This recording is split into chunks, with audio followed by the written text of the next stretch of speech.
We are live. So Nice. then now I hit go live on mine. Yeah, I'm waiting for mine to be able to do that. That's not working yet. It is working? No. Oh, because it should have a preview. Oh, I have a preview. It's on. Yep, Hey, says I've got it's- Holly live. I got Sandy live. Yay! Am I live on Facebook, JJ? Did you click my Facebook on? Yes, I did. Sweet. Okay, cool. I'm going to monitor that one then too. I'm going to turn the volume down on this one because it's going to. There we go. Oh, Am I Katie live? Hamlet's on. Hi, Katie. What's up, girl? All right, let me go public. I don't think my I'll let Facebook is going. you take it away. All right, guys. So, I'm going to ask that each of you guys, because you guys are on your own individual platforms, you monitor your guests and your comments. And if there's anything pertinent that you want to bring up, then definitely feel free to do so as we kind of get through everything that we want to discuss. So,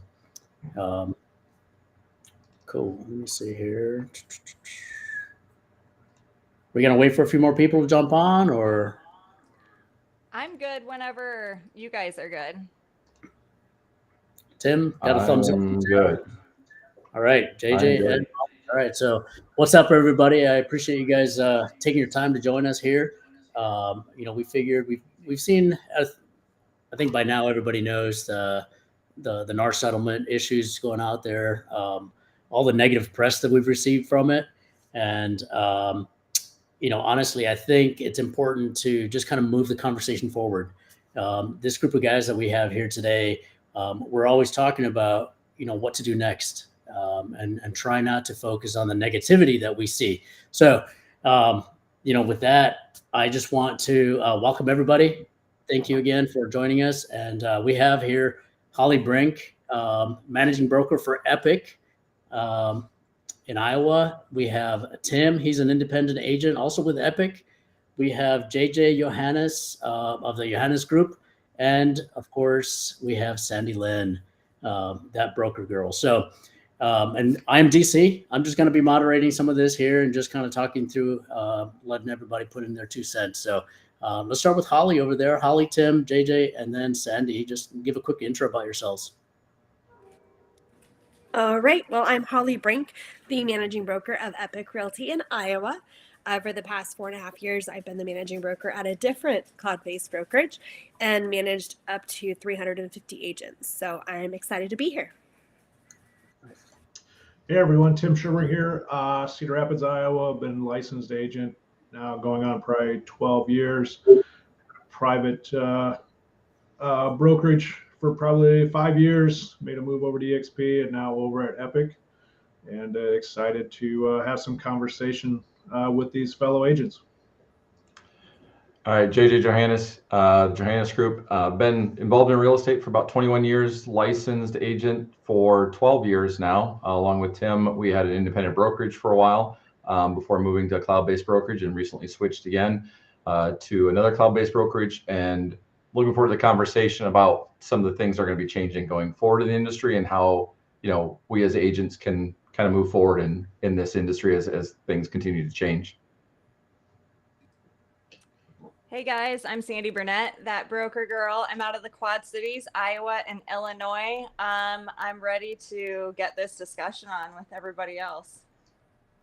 Nice. I think, the biggest word that I'm hearing here from everybody is discussion. And I think that's important to, you just really talk about what's going on, because there's a lot of fear out there. There's a lot of misconceptions just being thrown around. And I think we just need to kind of stick to the facts and figure out a way forward. So, with that, 2 big changes that we're all aware of that came from the settlement. So first, let's go ahead and just cover broker compensation. What does that mean? When does that start and all that stuff? So, Holly, you want to start us off on that? JJ, do you want to start us off on that? I was actually just commenting on my TikTok live at the same time. So sorry, repeat the question. I feel bad. No. So we're talking about, what came out of the NAR settlement agreement. The co-broker compensation. What does that mean for agents, specifically buyers agents moving forward? How do we address that with even our seller clients? Yeah. So, I think that, there's a couple components, and this component, has a lot of different tentacles to it. So, one part of the co-broker compensation, one of the things to realize is it is one of the misconceptions I've seen out there is people saying it's illegal now for sellers to pay for the buyers, or compensate the buyer broker. And that's false. What is changing is we're not allowed, as a listing agent, I'm not going to be allowed in July to put that into the MLS. That's a proposed settlement. Everything's got to be approved yet. So that put that disclaimer out there. But currently the way it is put, that you won't be able to put that co-broker commission into the MLS anywhere. There is currently a field that does go into. I'm not able to put it in the description. I'm not able to put it in the agent remarks. I'm not able to put it anywhere in there.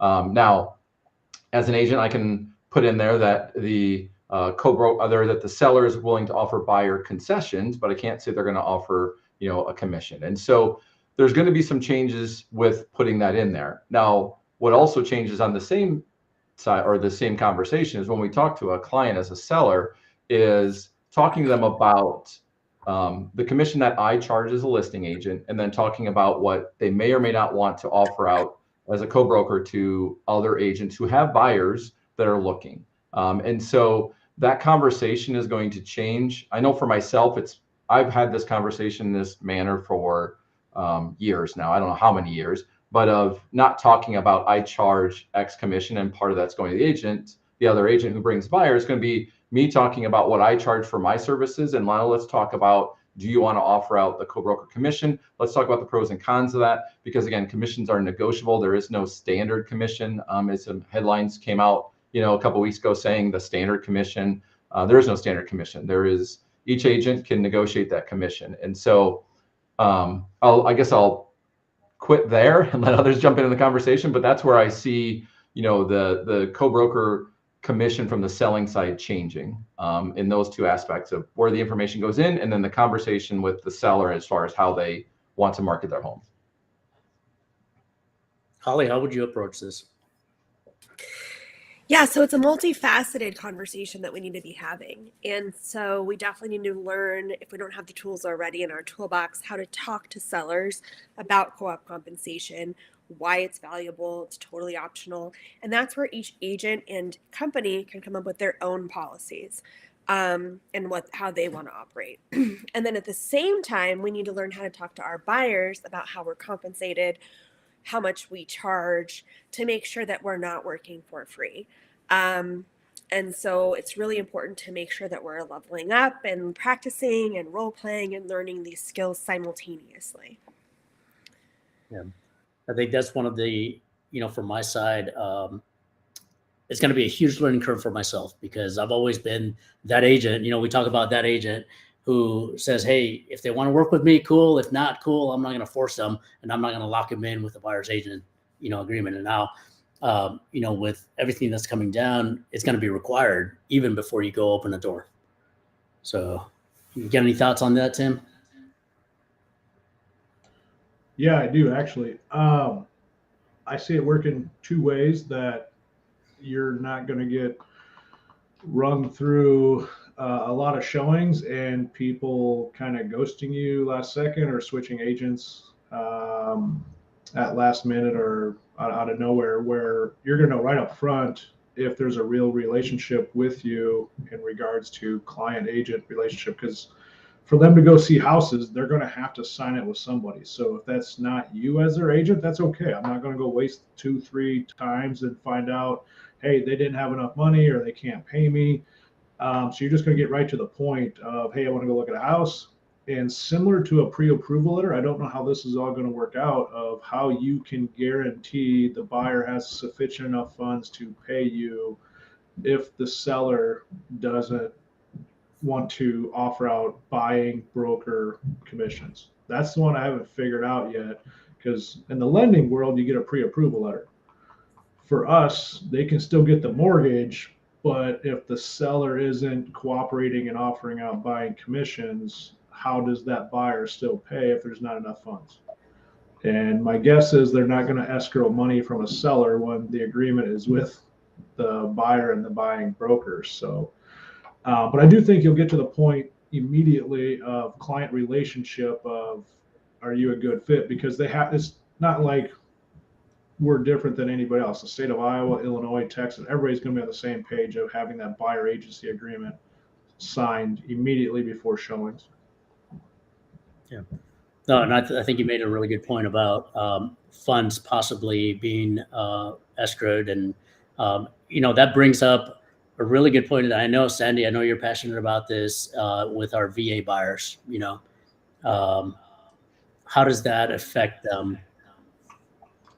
Yeah, actually, we even have, like, on my Instagram live, we had a comment saying, would love to hear leaders actually discuss how it will impact our VA clients. My opinion is the VA buyers, the veterans, are the ones who get screwed the most.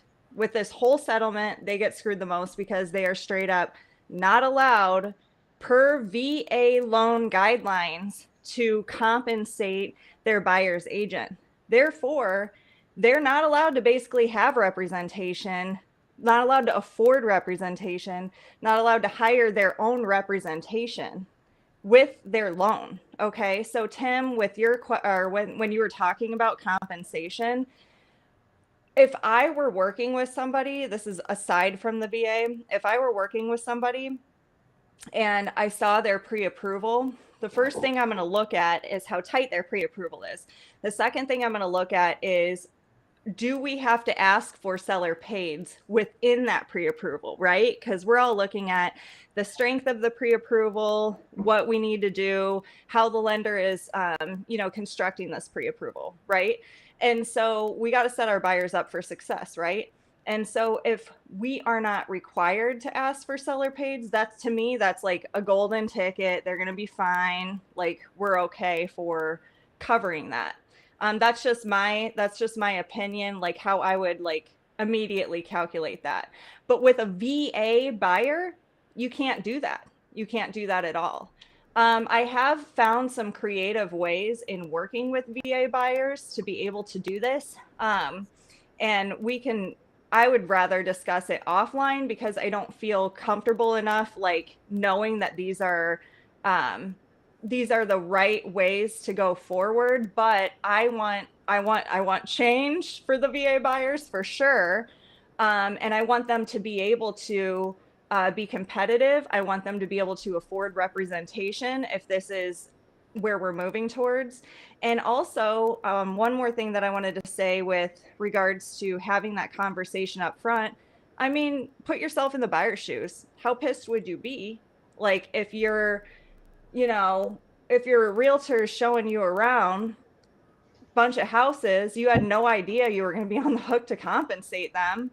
And then all of a sudden, they come in and they start talking about compensation right when you're about to write the offer. I just don't think that's fair. I think we should have that conversation up front, and we should be very confident in our fidelities and abilities and our skills. And those are just few of my thoughts. No, and obviously we're going to have some sort of legislation, some sort of changes in the VA lending system that is going to be a one size fits all, for veterans because they need representation just like everybody else. And, regardless of how everybody feels about this, at the end of the day, houses are still going to be bought and sold.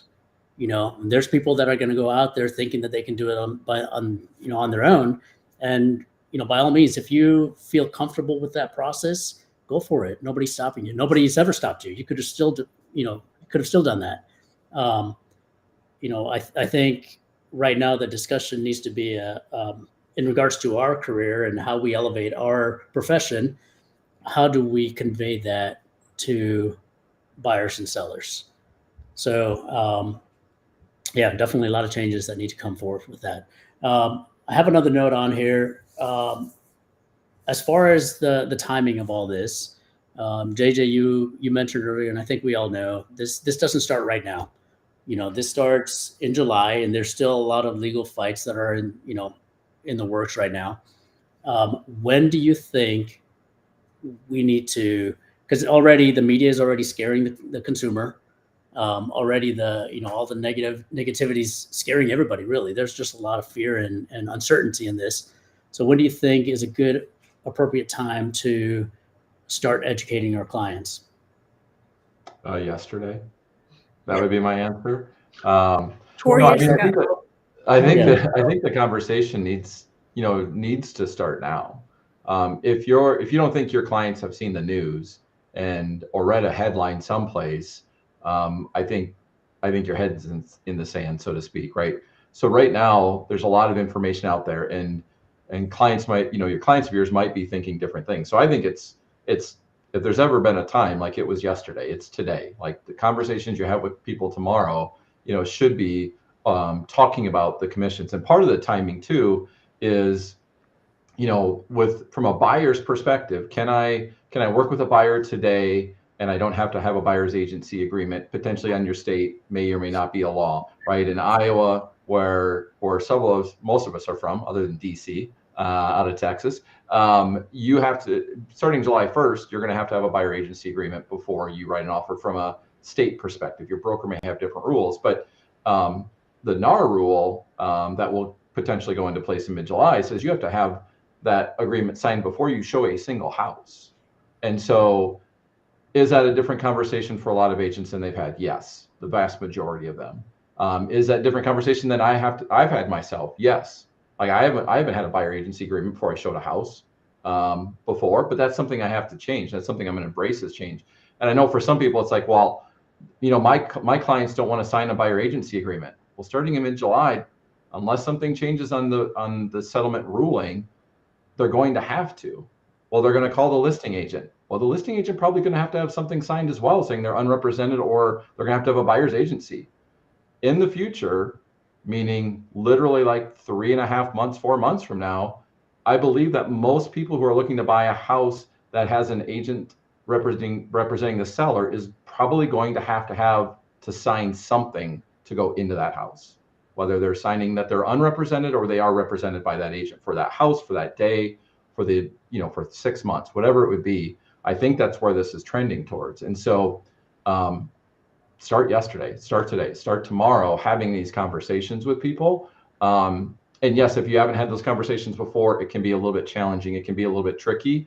You need to start working on it now, because the agents who are working on it now and getting comfortable with it are be the ones that are more successful, in my opinion, starting in July and August going forward.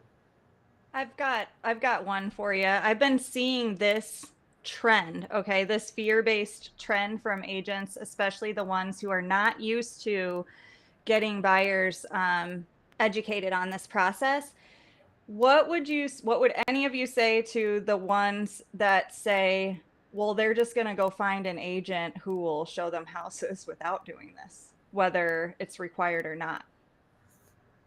I've been seeing that asked a lot. So I'm just curious if any of you have my thoughts guess is on that this. agent would risk being fined or loss of license if they're going to go do that without applying the current laws and regulations. I mean, the state and the national would be fining people and suspending licenses. Like, it'd be no different than you listing properties without a listing agreement and just doing whatever you want. That's my perspective, is they really want the listing agreement with the listing agent, and they're trying to replicate that on the buying side, that we have sole client agent relationship clearly defined of who is representing that buyer. And if you don't have it, then you don't have agency agreement. Just like somebody can sell by owner, they can go buy real estate on their own. Now, how you access those properties and how you get into those properties without agent representation, I don't know how that's going to work. And for you to contact an attorney on a Saturday to get an offer drawn up and written when there's other offers coming to the table through agents, a seller may pay 1, 2, 3, 4, 5% to, like, let's knock this out of the park. We'll take it. Let's get it over with versus waiting for a 10 a.m. offer through an attorney or some other company working Monday through Friday, 9 to 5. No, I completely agree. You said something here a second ago, and I'm trying to go back to what that was to just kind of. So you were talking about sellers not being able to escrow funds and everything. I just want to circle back on that because I had an interesting conversation over the weekend with a buyer. And I was explaining to him, I told him, because, like I said at the very beginning, I'm very new to getting that buyer representation agreement signed up front. I usually show home. Sometimes I would do it right when we're submitting an offer or when I'm submitting my paperwork to compliance. Just to have it in there. But they never had to worry about it because up to this point, the sellers were willing to cover that commission for the buyer's agent. So now I had this conversation with this buyer. He's a referral from a friend of mine, California cash buyer. But he did not want to sign that agency agreement. And I told him, well, come July, we're going to have to sign it. If you want me to work with you, we're going to have to sign it. If you want me to show you houses, either virtual tours or, whatever the case is, you're going to have that agreement with me. And then he was asking about it. I told him part of it is my fiduciary duty to you to be able to disclose certain information from the sellers, because part of our duty to our clients is that confidentiality aspect, right? And I'm not just going to go ahead and give him all kinds of information if he's not a client of mine. So that's one aspect that I covered. And the other aspect was obviously the commission portion. And what was interesting, his response was, I don't want to see any houses that don't pay commission. So now, whoever you're working with, that may be a huge thing for you. If you're able to convey that message early on, are your clients going to only want to see houses that pay commission? Now that it's not on the MLS, obviously we're going to have to do some work to make those phone calls up front.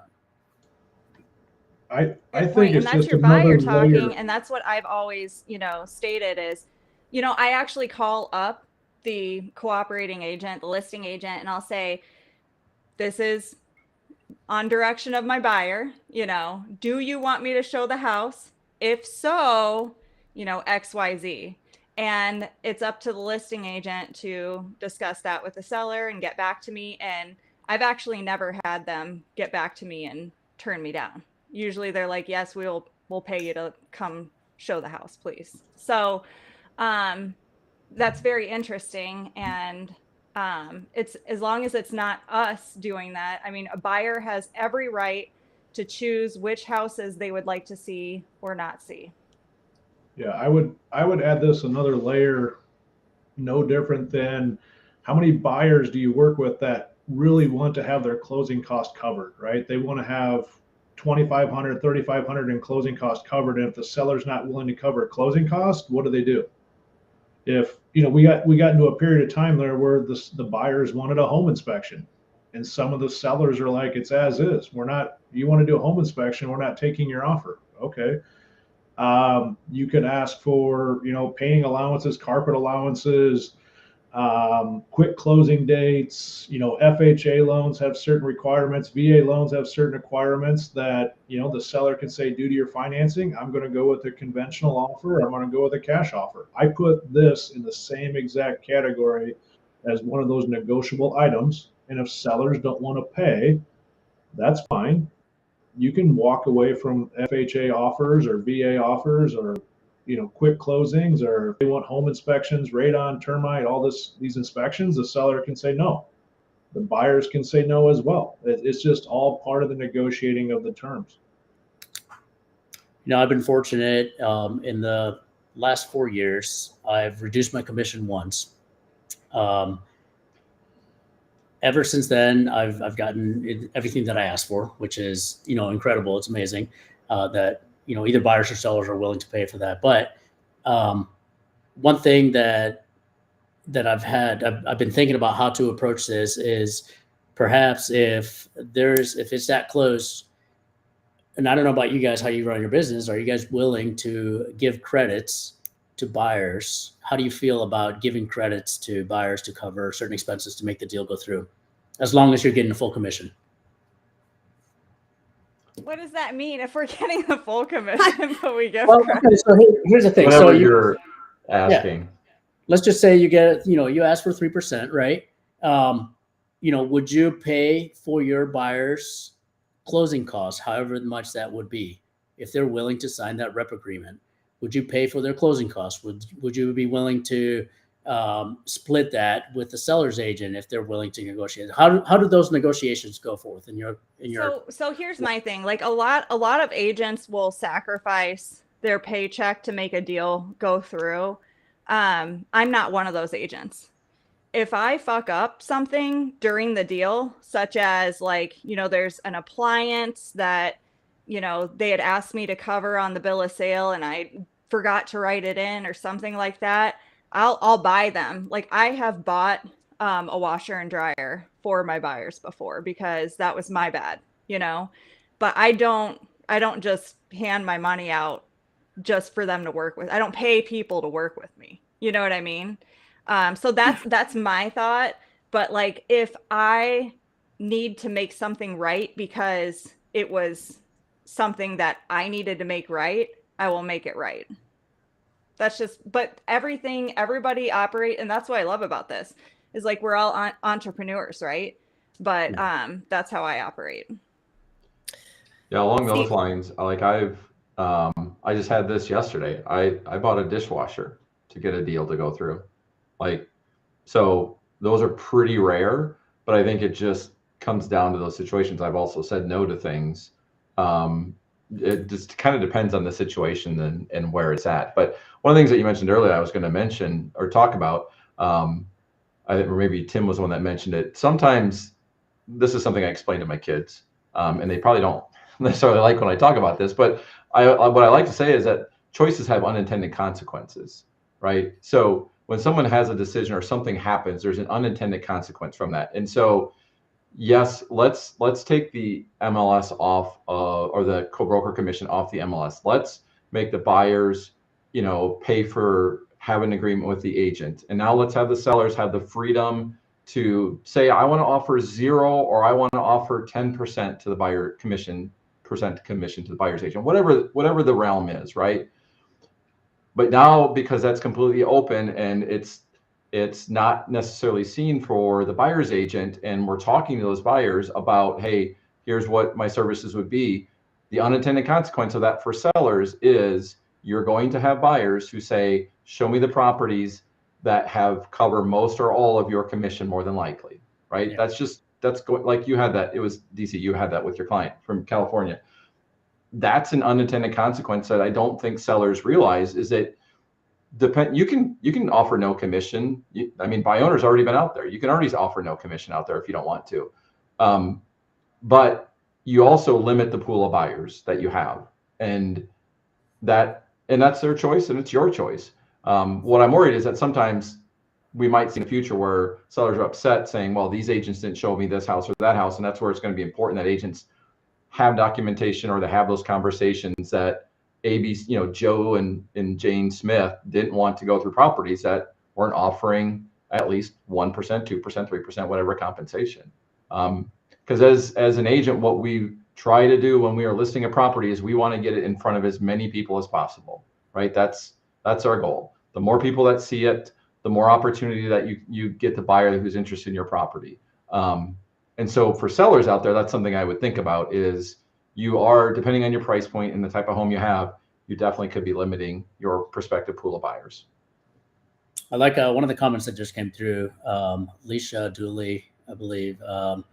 Aisha, she's out of Des Moines, Iowa. She's awesome. Yeah, no, I like that comment. It says, lowering your commission lowers your value. And I think depending on how you portray your business and how confident you are in yourself and your ability to service your clients, I think, absolutely. Yeah. You convey your value by the way you communicate, so.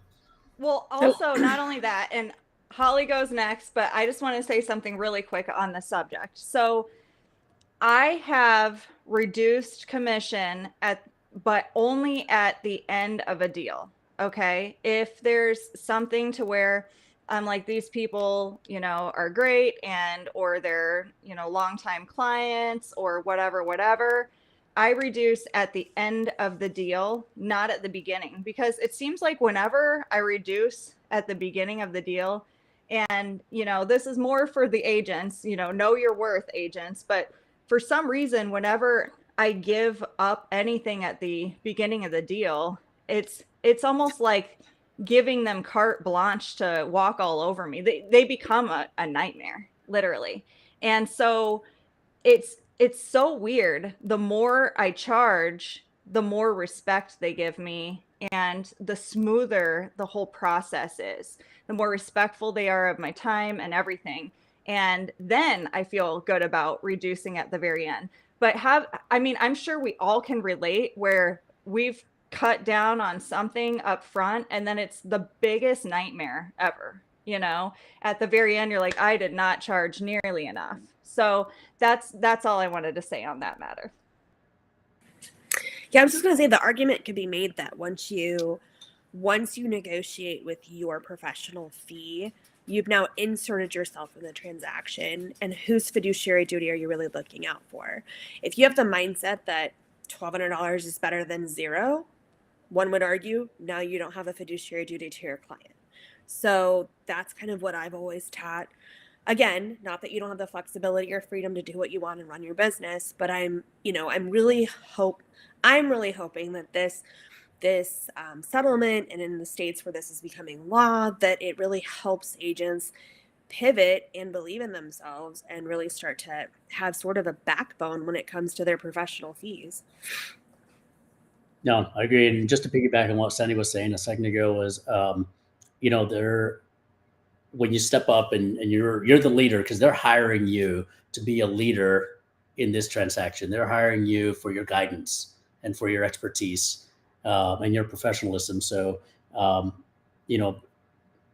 just like they would go to a lawyer or a doctor, they're hiring them for a specific service. They're not going there asking them to lower their rates, and they won't. So, Tim, what are your thoughts on all this, brother? I could go on forever on this, but so I go back to nothing has really changed in the whole concept of things. People are going to buy and sell a house, all right? So they had the option to sell by owner or list with a real estate agent. Okay, what percentage of people sell for sale by owner in your market with websites, forsalebywowner.com, Zillow.com, owners.com, xyz.com, blah, blah, blah.com, Craigslist, whatever. They've had the ability to do this all day long, every day of the week for many, many years. People will still elect to choose an agent, right? Whatever the commission is, doesn't matter. So all that's happening is the buyers now have a choice to go buy a house by owner. You can, right? It's go unrepresented. But the consequences and the time and the mindset it takes to go do this all by yourself, like you guys are talking about commissions, I think it's going to value the commissions more for the agents that know what they're doing, bring value, prepared, on call, respond to their questions on time. Because previously, I think some of the frustration was paying these commissions and they didn't really have a say in it as a buyer because they were automatically getting paid from the selling side.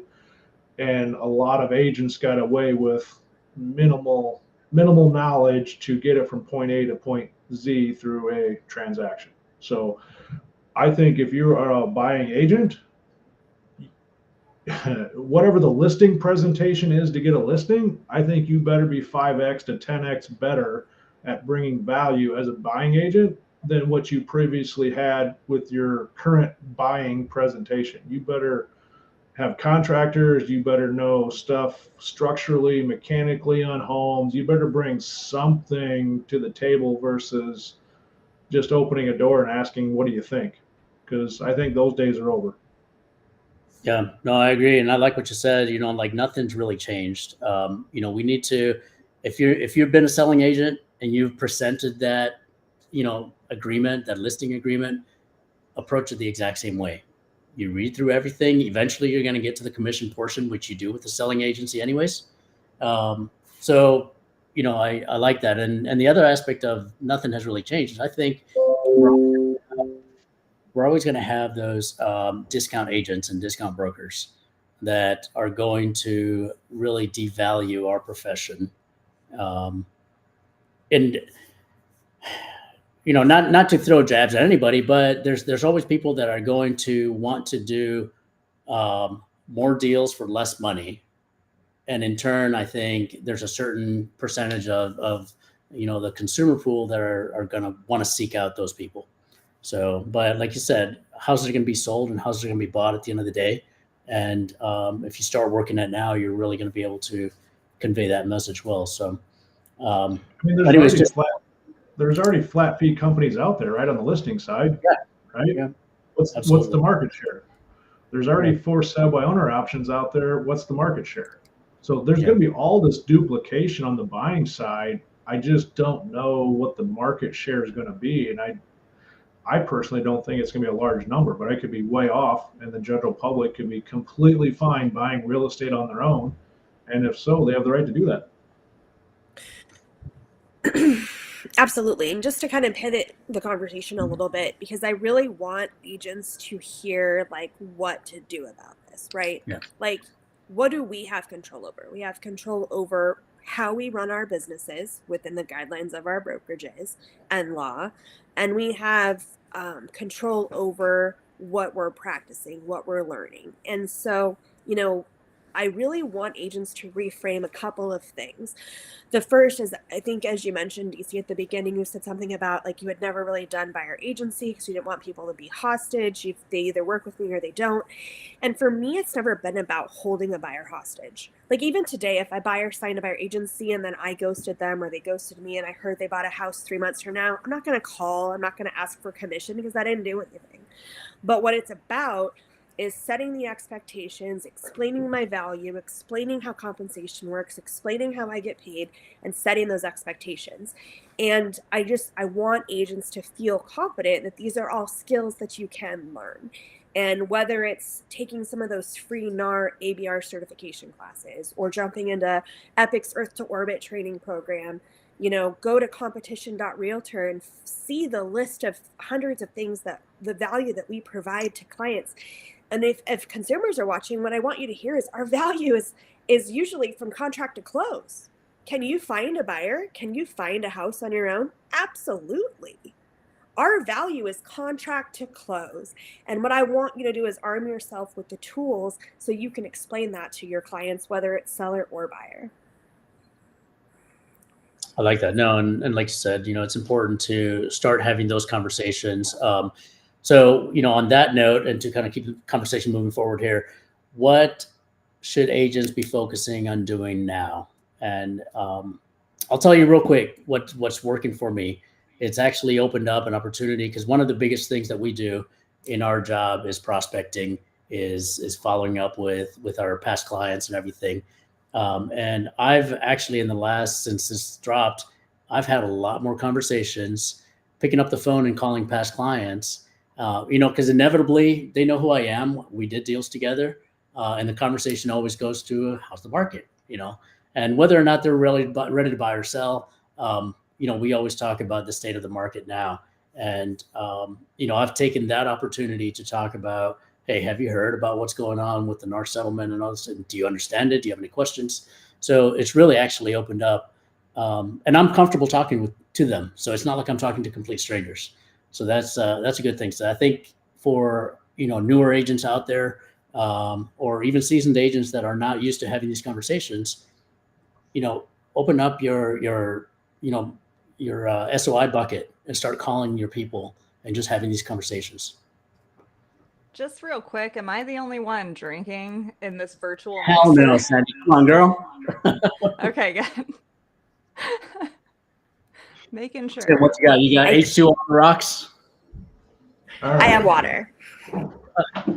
You're going hard there. He has a fucking fridge right there. That is amazing. Sandy, you need one of those. Now there's an offer. Tim won All the right, mixer. You got this. So, anyways, any thoughts on what do you guys think agents can be doing right now? I gave my 2 cents of what's working for me. What's working for you guys? Well, for me, what I would say is, and I've heard it a few different places, but when there's a winter storm rolling through like prairies and stuff like that in the plains, bison is an animal that turns and goes right into the storm, right? And so that's, to me, what I said earlier. I'd go back to that. Take this head on.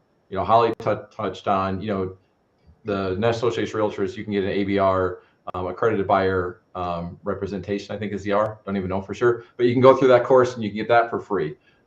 Reaching out to your broker or team leader or whoever it is that's helping you come up with a buyer presentation. Tim talked before about having a listing presentation. You should be coming up with a buyer presentation. What are the value points that you bring?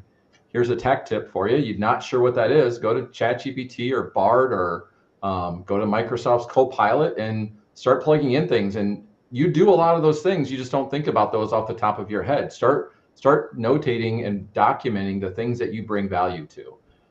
Having those things, armed in your head as far as what you bring for value helps you in the conversation when people are asking you about real estate in general or your thoughts on that particular settlement and the commission going forward, but also putting together something like a presentation that you can then talk to clients, prospective clients now and in the future about as far as doing that value add. It's not that often that I feel like I'm competing with a buyer in the past. Like I feel like I'm competing on a listing sometimes. I don't know if anybody else has had this, but you go into a property, they have 3 or 4 agents that are coming in. They might be listing the property. Never really had that feeling on the buyer side. I think we're going to have to get used to that feeling a little bit. So you got to have the differentiators of what you're doing to help them as a client. And if you don't even have a list, then how are you presenting that to them? So that to me is the big thing. On the listing side of it, it's going to be talking to your clients and helping them on the listing side understand if they want to and the value of offering out a commission to the buying side to help get your pool of buyers larger. Now, they may not want to, and you can have that conversation on what you decide to do with that. But those are the things that you need to start understanding to help your clients to the fullest. Yeah, I can just give you my listing spiel. I don't care what your house sells for. I don't care what the commissions are. I don't care if you pay closing costs, pay for painting allowance, whatever you want to. What are you going to net? How soon are you going to get your money? And what are the terms of the financing to get your money? So if you don't want to pay buyer commissions, if you don't want to pay buyer closing costs, if you don't want to allow the buyer to have home inspections, we are volunteering taking potential buyers off the table before we even list the property, right? So what I try to do with my sellers is, why don't we include every potential buyer that we can? So that would now mean we need to offer out some sort of commission, whether that's $1 or $1 million, we're going to offer something to not be at a disadvantage with other sellers who may be offering out commissions. And so whatever you're comfortable paying, it may fluctuate depending on what their payoff is, how soon they bought the house, what the current market is, what interest rates are, whether they've got a contingent offer on another property. They may want to incentivize a little more than somebody else who doesn't care if their house sells. Like, all this is going to be in play when you go to list, but I think you're not going to want to be at a disadvantage as a seller and say no. Otherwise, why are we paying a listing agent to offer out no compensation? You might as well just go by owner. Also, this is what I tell sellers, especially FSBOs, is you don't have to accept any offer you don't want to accept. So just mentally factor these things that we're, offering up front into whatever offer we receive, right? That's our job as a listing agent, is providing net sheets and things like that. But I did want to read a comment. Katie Hamlet asked, can we have talks with the buyer's lender when we get the pre-approval, whether they can verify the buyer has funds for my fees? Now, my personal thoughts is, like, I don't see why not. However, it's been my experience that most lenders aren't on the up and up with like us charging anything like EBAs and things like that. So when I've been charging in my EBAs, it's usually I'm receiving 2 checks. Okay. So it's like the co-op and then another check covering what the co-op compensation didn't cover. And lenders are like, what is it? How do I balance? I don't understand, so it's almost like you have to educate the lender and make sure that they understand what's going on before even asking them that type of question. That would just be my answer. I think one thing that's this. I'm sorry. What was that? Sorry, I was just going to add on to this here quick. To go back to the seller part of it, if you don't want to offer out commissions to the buy side, that's fine. So now you get an offer from an unrepresented buyer. Is he going to write or she or the party going to write a full price offer knowing they're representing themselves? Yeah. So most likely, whatever that number is, they're probably going to be educated in real estate. They're going to have an idea what commissions are, and they're probably going to squeeze you a little bit more knowing you're not offering any buyer agent commissions. So I'm the only offer on the table. So guess what that's going to cost you? Right? So my guess is running that scenario that I would probably offer commission so I can get all offers on the table to maybe net what I want. And if I get 8 offers and none of them are what I like, guess what? I can decline all 8 offers and I'm out no money. I haven't paid anything. And if I'm on the buy side, I'm offering a lower offer to make up for that. And I'm also writing in seller pays to pay the commission. So it's like a double whammy. Yeah. Yeah. And I think and obviously what's going to happen come July when this is all required is buyers' purchasing power is obviously going to go down because now they have to focus on being able to, if the seller is not willing to pay commissions, being able to cover that portion for their representation. So their purchasing power is going to go down. And I think sellers that are unwilling to pay, they're going to sit on the market longer. Potentially. And which one's a better financial move? Sitting on the market for 90 days or just paying commissions and having an offer in the first 30 days? Which one's going to net? It's way more competitive, right? What's going to net I want to read money? Kurt Moore's comment. He says, as a lender, I just spoke with a realtor about this today. My concern is pre-approving a client based on the assumption of the buyer paying realtor fees and having last-minute shuffles during negotiations when they fall in love with a home that's refusing to pay their agent. That is a really good point. Like, that is going to bring up, a lot of issues eventually. I honestly think lenders are just going to realize that instead of doing a 2 or 3% concession, I think that's going to go up because the current mortgages already have commissions factored into purchase price, mortgages, closing cost. Like it's already factored into our HUDs or CD statements. It shows 2 commissions being factored into the purchase of a house. So I don't understand how they're so concerned with the financing piece of it when it's always been in there for many, many years.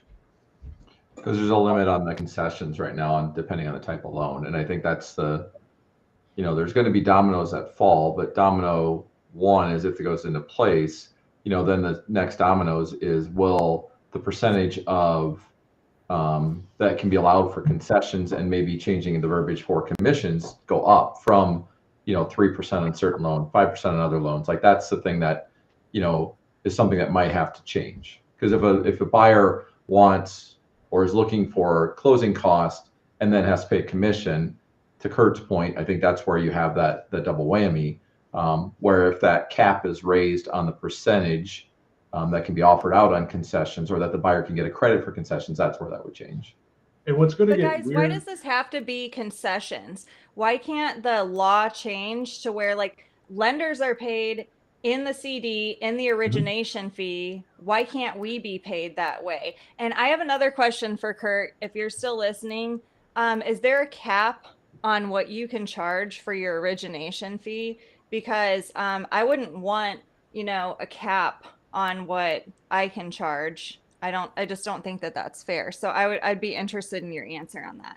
And as he's answering that, think about the logistics of a buyer providing concession, or seller providing a buyer asking for concessions from a seller, which means the seller is crediting that to the buyer, right? So the seller cannot pay the buying brokerage. So the concessions would have to be from the broker on the listing side to the buying broker, because it can't go from seller to buyer, and it can't really go from seller to buying brokerage. How does it actually practically work when there's a credit being given on the CD? Who's cutting that check? Because in years past, the law says broker to broker, right? You can't have the general public just write you a check.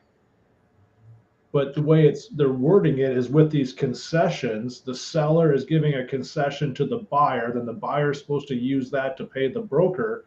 The buyer can't pay the broker. You can't, but I have invoiced buyers before, just from the brokerage, so I've invoiced and then they pay the brokerage the overage if it's not rolled into their loan. Just FYI for anybody listening for that. So they're just going to bring a check to closing because they're going to get the credit on the CD, and that check's going to be made out to the brokerage company. Yes. And then that's going to get sent off to the broker to disperse between company and agent. Or you could have an offsetting fee. So the offsetting fee on the closing disclosure could be they're getting a credit of $5,000 and there's a fee of $5,000 that's paying ABC brokerage, right? So you could have an offsetting fee that goes to zero as well. But yes, the seller, the buyer can be, but then the buyer or the seller could pay the buying brokerage or the listing brokerage, not the agent directly. So JJ, I think answered this real quick. So Kurt, by the way, is a lender out of the Des Moines, Iowa area. He's super knowledgeable. He says, yes, typically 2% is the limit on origination. Limits can vary. He says lenders can break up their fee, titles, origination, underwriter fee, commitment fee, processing fee. So that's what he wrote, and that is interesting to me. So I know some agents were talking about doing retainer fees or paying per showing or paying per offer or paying to go to a home inspection, paying to go to a closing. Like they're going to break it down. So each check would have to go from the buyer and then immediately get turned into the broker and get compensated from the broker. Then the next one comes through, then the next one comes through. I mean, that's how some people want to play it. I don't see that being a great model either as a buying agent to charge a la carte per service. But we'll see. I mean, there's going to be all kinds of ways out there. So I mean, but you know what? Like listing agents do the same thing. They're like, here's our menu of services, and you pick your commission. Like it's, everybody has their own model. I don't personally do that. And I don't see myself doing that on the buy side either. But I still love that about our industry, is that we all can operate our businesses in different ways and learn from each other, and then throw the shit away that we don't like, from each other, and then keep, growing our business from the stuff we do like learning from each other. So that's what's really cool about this business. Yeah, it definitely gives everybody way more flexibility now than the previous model where you really didn't have any say as a buying agent. I mean, you were pretty much stuck. It was what it is. At whatever that SOC that was pretty much the game. But the thing is we always had say. It just wasn't like, we just almost didn't realize it, Wasn't the norm. Go ahead, Holly, because you are amazing with this. Yeah, I mean, it wasn't the norm, but, I spent the beginning of my career as a buyer's agent and took coaching through Mike Ferry, the Mike Ferry organization. So for the last decade, I ran my business that way. And I don't mean to be on this high horse. I want to train and teach all of our agents how to do it, but it's not as scary. I know it's not commonplace, but I set my fee a long time ago, and that's what I charge my buyers. So more often than not, I'm asking for seller concessions to offset that, or my buyers are bringing money to closing, because I will be darned if I let a for sale by owner or a listing agent or a seller determine my value and my worth.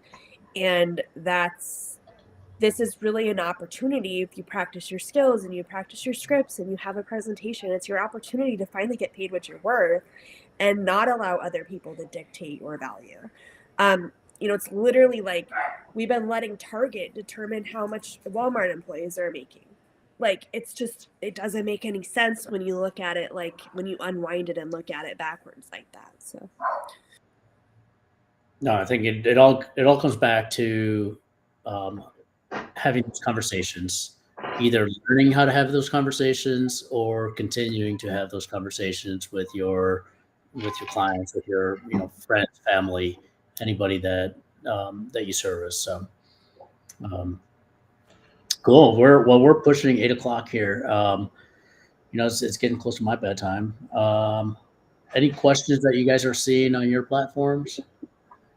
I don't think any of mine's live streaming. So one thing that I wanted to read off, I think this is noteworthy. So, people are very concerned about the VA thing. And shout out to Realty Girl. Love that name. She was, concerned about the VA.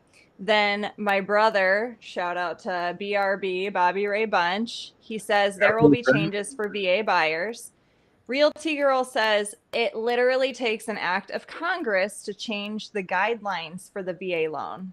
Then Bobby says NAR says they're working with the VA on this. Take that for what it's worth. So I'm glad to hear that it's at least on the radar, because to me, I'm just like, the veterans are the ones who get screwed, like hands down. Out of all of this, everything, the veterans are the ones who like figuratively pay the most.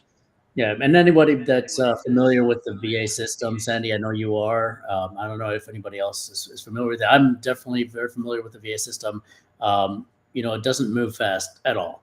So the fact that this is already being addressed and being looked at is a good sign, regardless of how long it's going to take to actually come down with some real good legislation. I think it's good that it's already being addressed. So, any final thoughts from anybody? This has been cool. We need to do this more often. This is fun. I'm just going to implore you as agents watching this to, make sure that your brokerage is having these conversations and having these trainings and giving you the resources and tools you need to feel confident about the new market and the new wave of our industry. If you're feeling apprehensive, or if these conversations aren't happening, then you need to probably ask some more questions about where you're at or where you want to be during this new wave. Or just come to Epic. Yeah, right? I mean, we have it all. This wasn't a exploration on Epic and everything, but I'm happy to be on this journey with you guys. Excited to move forward and keep learning from you guys. You guys are a bunch of rock stars. So, JJ, I think you have the controls. I was just going to say, I would add to that it's going to get real interesting of the traditional agents who kind of dominated the market, and this change is happening. How willing are they going to be able to help agents who do have questions and want to get help with this? How many are going to be willing to step up and provide this guidance and this assistance, when ultimately it's an opportunity for the bigger players to not provide assistance, and then some of the lesser agents have a decision to make of to get out of the market or make a change, which nobody likes to make a change and nobody really wants to get out of the market. So yeah, it could get real interesting if there's challenges for new agents or lesser producing agents to find some assistance, because some of the top producers could not be as willing to help you figure this all out. No, that's what I love about this group, man, is the collaboration and just the willingness for everybody to just help each other out. Whether you've been in the business 20 years or 4 years like me, you know, I've learned so much already from you guys, and you know, just want to continue on this train. Yeah, and it's been awesome working with you, DC, and getting, you know, to help you and collaborate on different ideas. And, you know, one of the things I guess I would say from my perspective of parting words on this for agents that are out there watching is think about something. I think Tim mentioned it earlier about houses. So once this rule goes in change for the next 12 months, how many less houses do you think are going to sell because of this rule change? It is a zero. There is not going to be any change. The same number of houses are going to be bought and sold.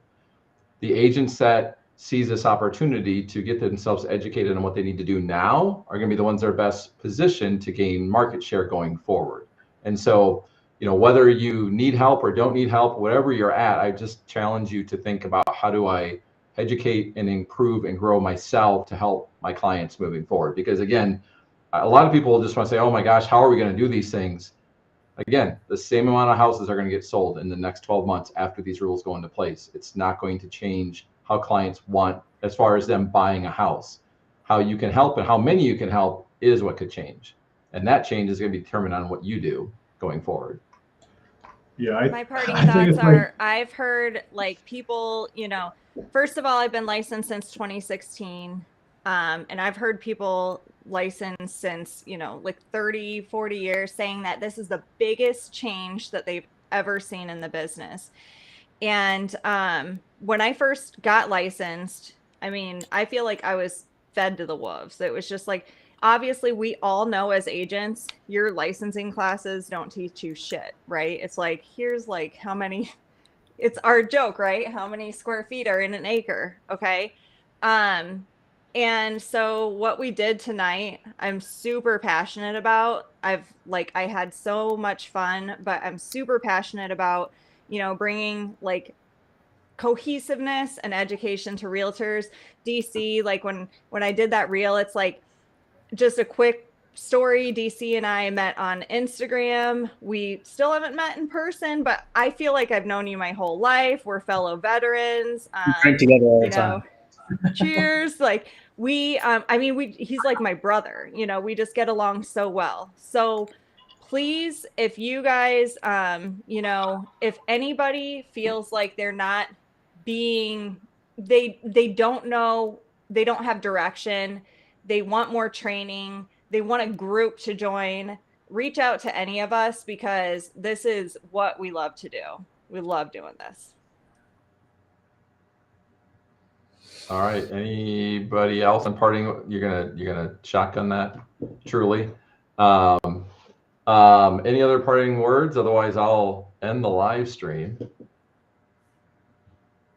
Oh, all right. Hey, appreciate everyone who jumped on. We went a little over an hour. And again, appreciate everything. If you do have any questions, feel free to reach out to any of the 5 of us. And again, you know, look at this as an opportunity to grow and improve your business. Have a great day.